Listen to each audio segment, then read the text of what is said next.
Hi friends, నేను మీ కృష్ణ. ఇప్పుడు లెక్క చూద్దాం. ఒక ఉద్యోగి జీతము 20% పెంచిన తర్వాత 7,200 అయితే పెంచక ముందు అతని జీతం ఎంత? ఇప్పుడు సొల్యూషన్.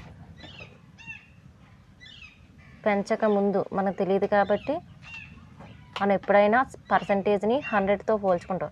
సో పెంచక ముందు 100% అయితే పెంచిన తర్వాత ఎంత? 20% పెంచారు అంటే 100 + 20 120. 120% వాల్యూ ఎంత ఇచ్చారు? 7,200. ఇప్పుడు మనకు 100% ఎంతో తెలియాలి. ఎంతో తెలియదు కాబట్టి క్వశ్చన్ మార్క్. ఇలా ఇంటూ ఇలా డివైడెడ్ బై. So 100 into 7,200/120. 0 0 12 6 ఇంకా 0 ఉంటుంది కదా. సో 2 0 అయితే 6,000. పెంచకముందు అతని శాలరీ ఎంత? 6,000.